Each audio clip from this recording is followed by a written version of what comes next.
Hi everyone! Today we have a very quick watercolor tutorial of these two mini watercolor sketches that you can create in 30 minutes or less.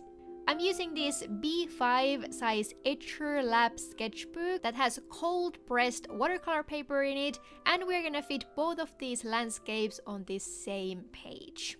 Here are all the brushes we'll use today, and then the watercolors I'm using are from Winsor and Newton. I've absolutely been loving this set.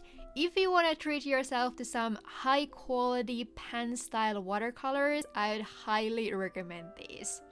Anyway, I didn't bother using tape for the edges today because I wanted to keep everything as simple and relaxed as possible. So I just lightly sketched two boxes here with a pencil. Then I added just a few pencil lines to the first image, mainly to mark the placement for the small cottage in the picture, since we'll need to be a little bit careful when going around it with the other colors. But then let's get started by adding the first layers to this sky.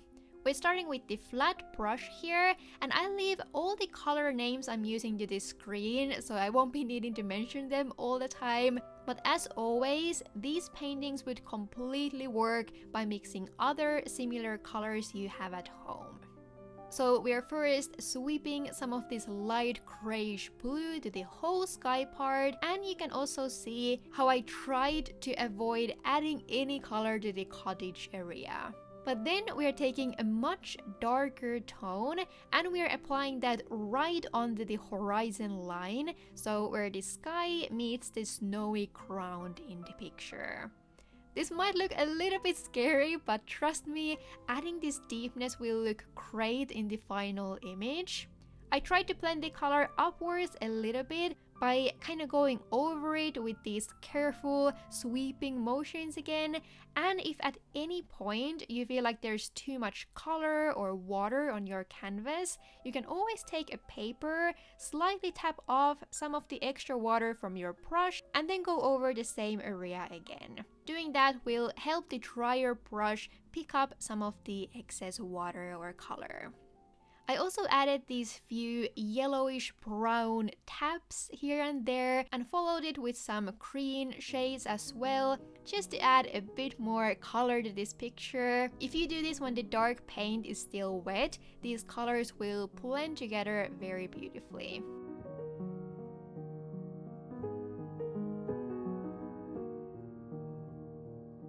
But then while the top part is drying, we can start working with the lower part.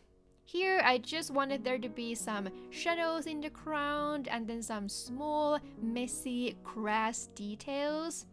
Since it's all snow, you don't need to add much color to it at all, but adding just a tiny bit of gray or blue tone will make the picture a little bit more interesting in my opinion. The important thing here is to not touch the horizon line with your brush, because otherwise it will take the dark colors from the top and blend them with the snow part, and that's not what we want to happen.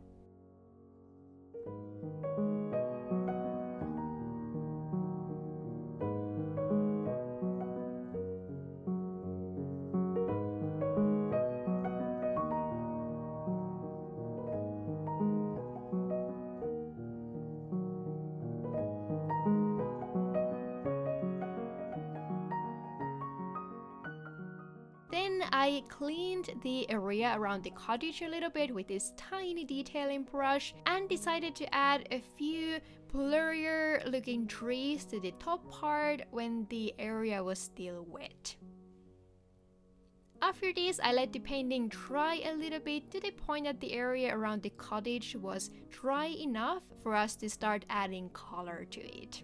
So I mixed this very dark wine red shade that we're gonna apply to the whole cottage, but we are gonna leave these white gaps for the windows. If this feels difficult, you might want to use a smaller brush here, or if you still accidentally get some color to the window parts, that can always be fixed with a white pen or white gouache paint later. I did add these even smaller black squares inside the windows, and then if you want, you can add some other small details to the cottage as well.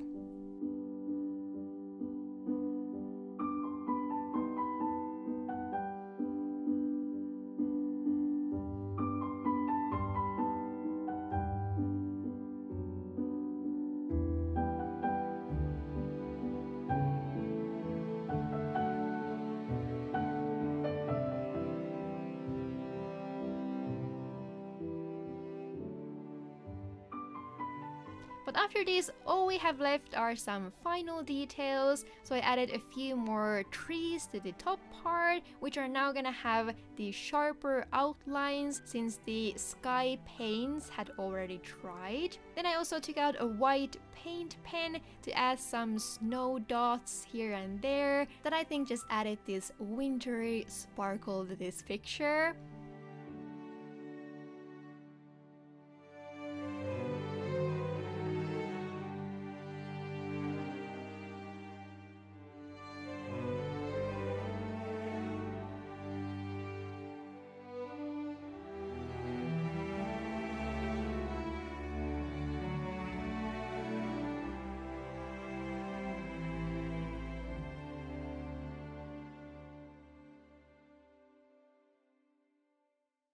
And then lastly, as an optional step, you could take a thin black pen and add some scribbly lines and details to the painting. I personally really like the look of some messy black lines in this kind of painting, and it also helps to bring more attention to some details that got a little bit lost in the background, but again, it's totally optional and I don't think this look is for everyone.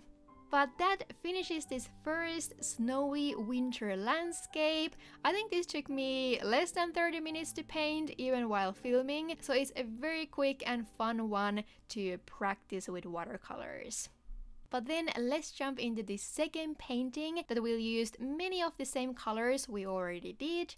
I decided to start this painting with a wet on wet technique, though I don't know if it's necessary. So it just means that I added a layer of clear water to the whole area before adding the colors, which will just help everything blend very seamlessly together.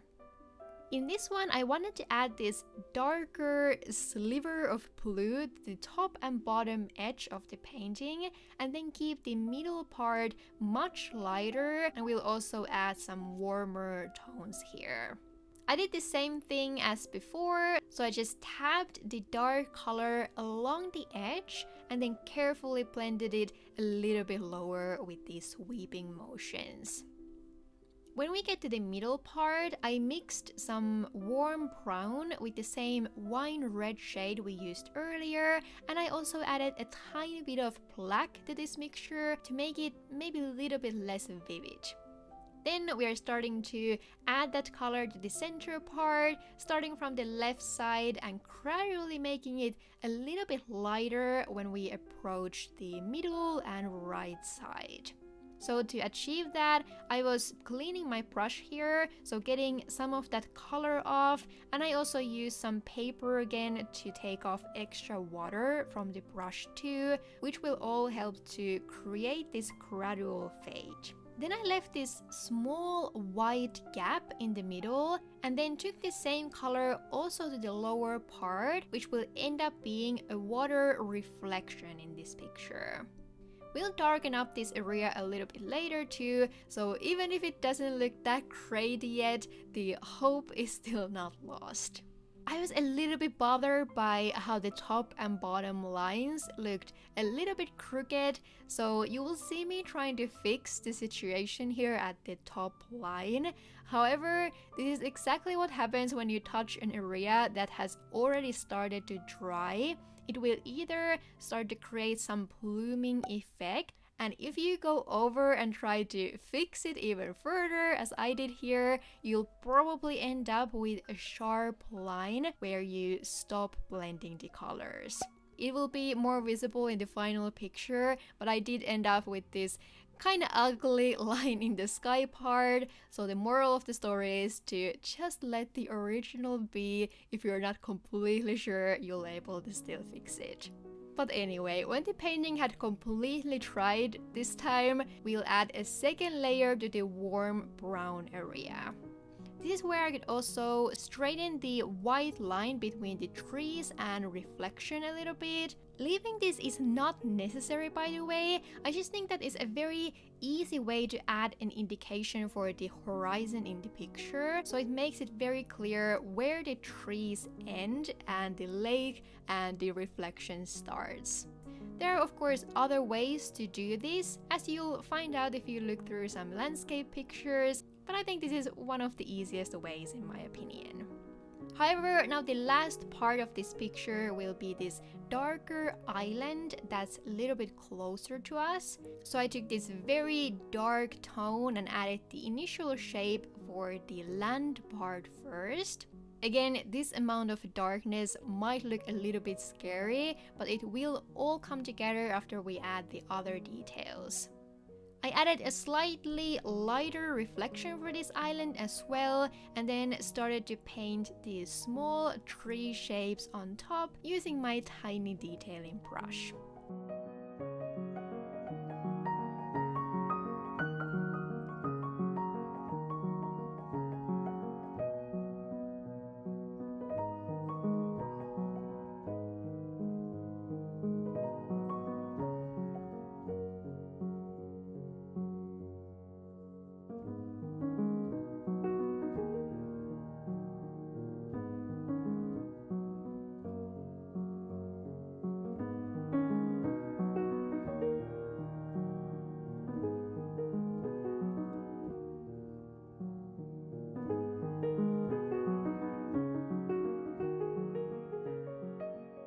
You can add as many or as few trees and details here as you want, and then we will also remember to add reflections for them too, which I almost forgot to do here.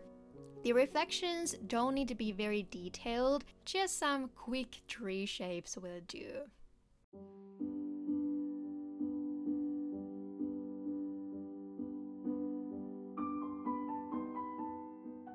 Then lastly, I did do the same thing for this picture as I did for the first one, so I just went over it with my thin black pen to add a few more lines and scribbles here and there, but after that our second wintry or fall landscape is done.